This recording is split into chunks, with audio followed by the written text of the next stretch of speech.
22 de novembro de 2025, a Polícia Federal prende Jair Bolsonaro preventivamente. A prisão foi determinada pelo ministro Alexandre de Moraes do STF, a pedido da PF.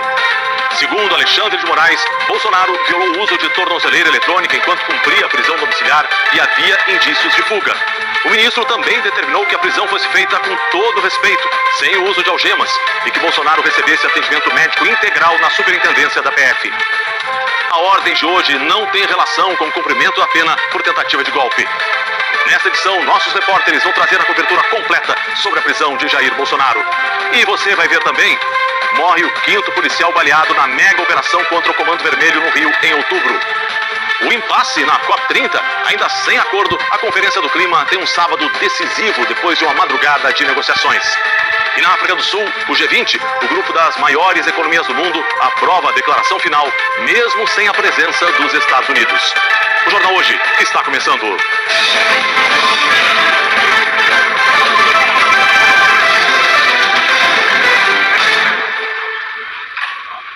No início da manhã deste sábado, a Polícia Federal prendeu preventivamente Jair Bolsonaro. A ordem partiu do ministro Alexandre de Moraes, do Supremo Tribunal Federal, depois de um pedido da PF que apontou risco de fuga do ex-presidente. Moraes afirmou também que a tornozeleira de Bolsonaro foi violada. Essa ordem de prisão não tem relação com o cumprimento da pena pela condenação de Jair Bolsonaro por tentativa de golpe de Estado.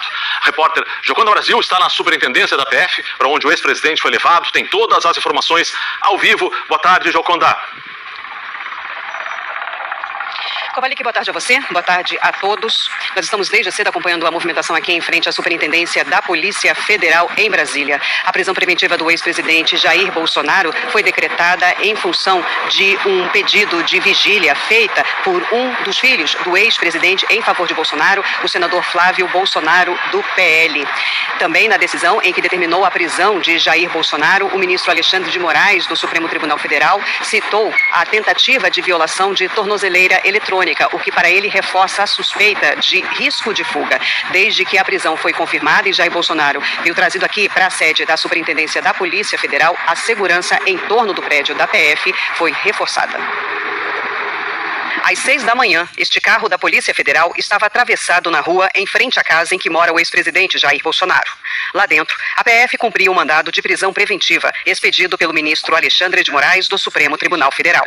A casa fica no condomínio Solar de Brasília, no bairro Jardim Botânico. A área foi isolada para evitar a entrada e a saída de moradores. No trajeto até a Superintendência da Polícia Federal, cerca de 18 quilômetros, o comboio passou por uma das pontes do Lago Paranoá e pela sede da Procuradoria-Geral da República, responsável pela denúncia de golpe de Estado contra Bolsonaro e outros réus. O comboio era formado por 5 carros e uma van. O ex-presidente estava nela. Em alta velocidade, os carros avançaram sinais e às 6h35 da manhã chegaram à Polícia Federal. Alexandre de Moraes determinou que a operação fosse realizada de forma discreta, sem expor a imagem de Jair Bolsonaro e sem o uso de algemas. Estabeleceu que o ex-presidente seja acompanhado em tempo integral por equipes médicas em regime de plantão. Jair Bolsonaro foi trazido diretamente para a Superintendência da Polícia Federal. O ex-presidente estava acompanhado de um advogado e fez exame de corpo de delito na própria PF. Mais tarde, outro advogado se juntou à equipe de defesa. Por volta de 8 da manhã, agentes da Polícia Federal chegaram com a caixa de medicamentos do ex-presidente.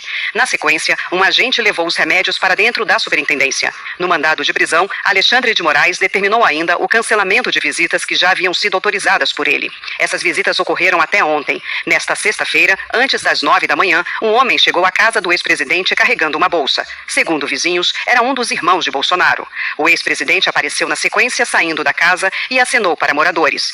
2 horas depois, Bolsonaro recebeu a visita do deputado federal Nicolas Ferreira, do PL, mesmo partido do ex-presidente. Essas imagens mostram os dois conversando sentados na área externa, nos fundos da casa.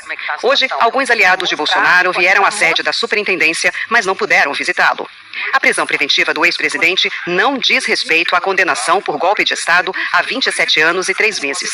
Esse julgamento está na fase de recursos das defesas. Ontem, os advogados do ex-presidente pediram ao ministro Alexandre de Moraes para que Jair Bolsonaro cumpra a pena da trama golpista em regime domiciliar, sob a alegação de que ele tem problemas de saúde e que a penitenciária da Papuda não teria condições de atender um preso com condições graves. Hoje, no fim da manhã, em novo despacho, o ministro Alexandre de Moraes determinou que esse pedido de prisão domiciliar ficou prejudicado e não será analisado. Em nota, a defesa do ex-presidente afirmou que a prisão preventiva causa profunda perplexidade, principalmente porque está calcada em uma vigília de orações, que apesar de baseada na existência de gravíssimos indícios da eventual fuga, o fato é que Bolsonaro foi preso em casa, com tornozeleira eletrônica e vigiado pelas autoridades policiais. Diz ainda que o estado de saúde do ex-presidente é delicado e que a prisão pode colocar a vida dele em risco. Por fim, afirma que vai recorrer da decisão. Em 17 páginas, o ministro Alexandre de Moraes, do Supremo Tribunal Federal, apresentou os motivos que o levaram a decretar a prisão preventiva do ex-presidente. Jair Bolsonaro estava em prisão domiciliar desde 4 de agosto, depois de descumprir medidas cautelares impostas pelo Supremo Tribunal Federal. Na decisão de hoje, o ministro recordou que descumprimento das regras da prisão domiciliar ou de qualquer uma das medidas cautelares implicaria na revogação das restrições e na decretação imediata da prisão preventiva, que foi pedida ontem pela Polícia Federal. No documento, a PF afirma que identificou que teria sido convocada para hoje uma vigília em prol de Jair Bolsonaro nas proximidades da residência dele. No fim do dia da tarde de ontem, Flávio Bolsonaro, filho de Jair Bolsonaro, fez uma publicação em uma rede social convidando para uma vigília pela saúde de Bolsonaro e pela liberdade do Brasil, a ser realizada neste sábado às 19 horas, próximo ao condomínio em que Bolsonaro reside. E com a sua força, a força do povo, a gente vai reagir e resgatar o Brasil desse cativeiro que ele se encontra hoje. Para Moraes, o conteúdo da convocação para a referida vigília indica a possível tentativa da utilização de apoiadores de Bolsonaro em aglomeração a ser realizada no local de cumprimento de sua prisão domiciliar, com a finalidade de obstruir a fiscalização das medidas cautelares e da prisão domiciliar. E que verifica-se que as manifestações do filho do réu no referido vídeo revelam um caráter beligerante em relação ao Poder Judiciário, notadamente o Supremo Tribunal Federal, em reiteração da narrativa falsa, no sentido de que a condenação do ex-presidente seria consequência de uma perseguição e de uma ditadura do STF. Para Alexandre de Moraes, embora a convocação de manifestantes esteja disfarçada de vigília para a saúde de Bolsonaro, a conduta indica a repetição do modus operandi da organização criminosa liderada pelo ex-presidente, no sentido da utilização de manifestações populares criminosas com o objetivo de conseguir vantagens pessoais. Nesse caso, diz o ministro, a eventual realização da suposta vigília configura altíssimo risco para a efetividade da prisão domiciliar decretada e põe em risco a ordem pública e a efetividade da lei penal. A decisão destaca que o condomínio de Bolsonaro é localizado a cerca de 13 quilômetros do setor de Embaixada Sul de Brasília, onde fica a Embaixada dos Estados Unidos, uma distância que Moraes destacou pode ser percorrida em cerca de 15 minutos de carro. Moraes também recorda que, conforme apurado nos autos, Bolsonaro planejou, durante a investigação, que posteriormente resultou na sua condenação, a fuga para a Embaixada da Argentina, por meio de solicitação de asilo político àquele país. A distância da casa de Bolsonaro até a Embaixada da Argentina, no setor de Embaixada Sul, em Brasília, também é de 13 quilômetros. A decisão também revela que o Centro Integrado de Monitoração Eletrônica do Distrito Federal, responsável pelo monitoramento de Bolsonaro, relatou a ocorrência de violação do equipamento eletrônico do ex-presidente no início da madrugada deste sábado. Para Alexandre de Moraes, a informação constata a intenção do ex-presidente de romper a tornozeleira para fugir num contexto facilitado pela confusão que seria causada pela manifestação convocada por Flávio Bolsonaro. Na decisão, Alexandre de Moraes lembra que aliados do ex-presidente já deixaram o país. Cita o deputado federal Alexandre Ramagem, do PL, condenado no mesmo julgamento de Bolsonaro, Carla Zambelli, condenada pelo STF em outra ação penal, e o filho de Bolsonaro, Eduardo Bolsonaro, réu por tentar coagir a corte no processo da trama golpista. Para o ministro, além dos gravíssimos indícios de eventual tentativa de fuga do ex-presidente, é importante destacar que esses aliados também se valeram da estratégia de evasão do território nacional com o objetivo de se furtar a aplicação da lei penal. O ministro afirma que o desrespeito à Constituição Federal, à democracia e ao Poder Judiciário permanece por parte da organização criminosa, que agora pretende reviver os acampamentos ilegais que geraram o deplorável dia 8 de janeiro de 2023, utilizando-se da influência política por parte do filho da organização criminosa, Jair Messias Bolsonaro. Na decisão, Moraes determinou a realização de audiência de custódia de Bolsonaro por videoconferência amanhã, a disponibilização de atendimento médico em tempo integral ao réu em regime de plantão, que todas as visitas deverão ser previamente autorizadas pelo STF, salvo dos advogados regularmente constituídos e com procuração nos autos, bem como da equipe médica que acompanha o tratamento de saúde de Bolsonaro. Moraes também determinou como deveria ser a atuação da PF no cumprimento da prisão preventiva. O ministro disse que o mandado de prisão tinha que ser cumprido com todo o respeito à dignidade do ex-presidente da República, Jair Bolsonaro, sem a utilização de algemas e sem qualquer exposição midiática. Moraes pediu que fosse convocada a sessão extraordinária da primeira turma para analisar a prisão preventiva do ex-presidente. O ministro Flávio Dino, presidente da primeira turma, agendou a sessão no plenário virtual para a próxima segunda-feira. Agora há pouco, numa rede social, Flávio Bolsonaro afirmou que a prisão do ex-presidente foi um ato de covardia, que a manifestação convocada era pacífica e religiosa e que a decisão de Moraes foi baseada em achismos. O ex-presidente Bolsonaro está preso numa sala especial da Superintendência da Polícia Federal. O complexo onde fica a Superintendência da Polícia Federal está localizado a 10 quilômetros do centro de Brasília. O espaço onde está o ex-presidente tem cerca de 12 metros quadrados, como mostram estas imagens divulgadas pela Polícia Federal. A sala tem também um banheiro privativo, TV, ar-condicionado, uma janela, armários planejados. A cama de solteiro fica entre o frigobar e uma mesa. Segundo a Polícia Federal, a sala é diferente de uma cela comum, para preservar a integridade física do preso. A TV Globo apurou que o espaço onde Bolsonaro está passou por uma reforma recente. A PF preparou o local preventivamente, pois ainda não há definição de onde Bolsonaro irá cumprir a pena de 27 anos de prisão por golpe de Estado e outros 4 crimes. Na decisão, o ministro Alexandre de Moraes reproduz um trecho do pedido de prisão preventiva, feito ontem pela Polícia Federal. Nela, a PF sugeriu que a prisão domiciliar fosse substituída pelo recolhimento na Superintendência da Polícia Federal do Distrito Federal, local seguro e controlado, nos poucos dias que restam até o trânsito em julgado e a decisão final quanto ao cumprimento de pena na ação penal. Moraes definiu que apenas os advogados e a equipe médica podem visitar Bolsonaro. Todas as outras visitas devem ter autorização do ministro do STF. Enquanto Bolsonaro permanecer na superintendência, a defesa dele poderá pedir à Polícia Federal e ao Supremo Tribunal Federal autorização para levar itens como eletroeletrônicos, livros e pertences pessoais. A prisão preventiva do ex-presidente não é o cumprimento da pena pela condenação de Bolsonaro por golpe de Estado. Nesse julgamento, estão abertos os prazos para as defesas do chamado núcleo crucial recorrerem contra a condenação. Com a publicação do acórdão do julgamento esta semana, os advogados do ex-presidente e dos outros 7 condenados podem apresentar novos embargos até segunda-feira. Em setembro, os ministros da primeira turma do STF consideraram que Bolsonaro liderou uma organização criminosa com o objetivo de dar um golpe de Estado para permanecer no poder depois da derrota nas urnas em 2022. Jair Bolsonaro é o primeiro presidente do país condenado por atentar contra a democracia. O julgamento na primeira turma do Supremo Tribunal Federal durou 5 dias. Por 4 votos a 1, o Supremo considerou que uma organização criminosa agiu para manter o ex-presidente no poder após a derrota nas urnas em 2022.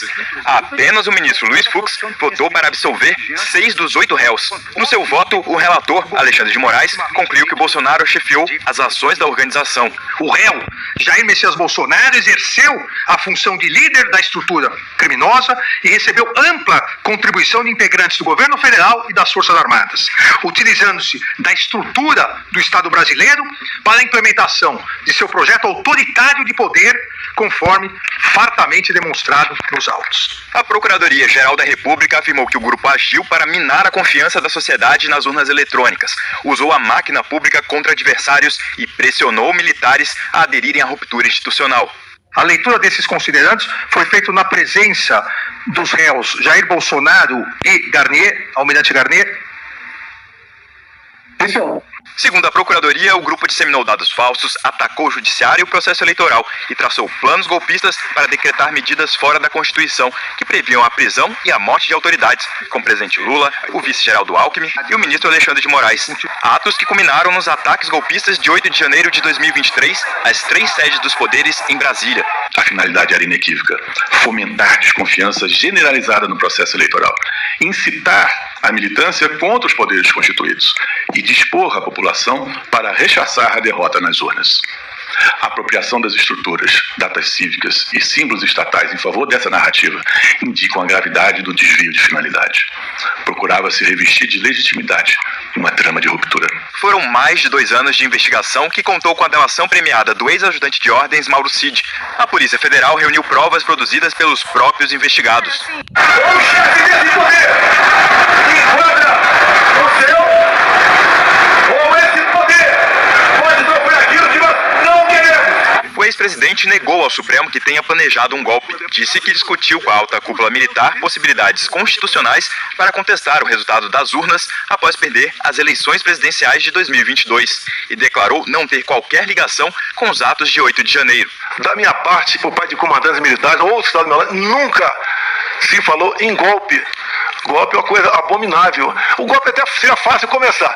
O After Day, que é simplesmente imprevisível e danoso para todo mundo. O Brasil não poderia passar por uma experiência dessa. E não foi sequer cogitado essa hipótese de golpe no meu governo. No dia 11 de setembro, Bolsonaro foi considerado o líder da organização criminosa e recebeu a pena mais alta, 27 anos e 3 meses de prisão por 5 crimes: organização criminosa, abolição violenta do Estado Democrático de Direito, golpe de Estado, dano qualificado e deterioração de patrimônio tombado. As penas dos outros condenados do chamado núcleo crucial da trama golpista vão de 16 a 26 anos de prisão. No último dia de julgamento, a ministra Carmen Lúcia destacou o ineditismo da decisão. Toda ação penal, especialmente a ação penal, impõe um julgamento justo e aqui não é diferente. O que há de inédito, talvez, nessa ação penal é que nela pulsa o Brasil que me dói. A presente ação penal é quase um encontro do Brasil com seu passado, com seu presente e com seu futuro.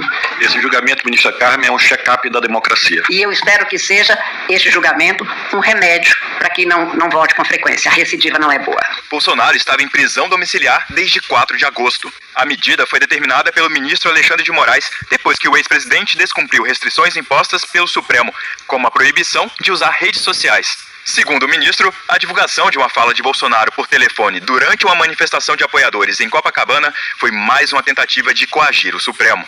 A pedido da PGR, Bolsonaro já usava tornozeleira eletrônica diante do risco de fuga. Em mais de 100 dias de prisão domiciliar, Bolsonaro recebeu, com autorização da Justiça, aliados políticos e lideranças religiosas. A condenação por golpe de Estado e outros 4 crimes levou Jair Bolsonaro a ficar inelegível mais uma vez. Em 2023, o Tribunal Superior Eleitoral condenou o ex-presidente por abuso de poder político.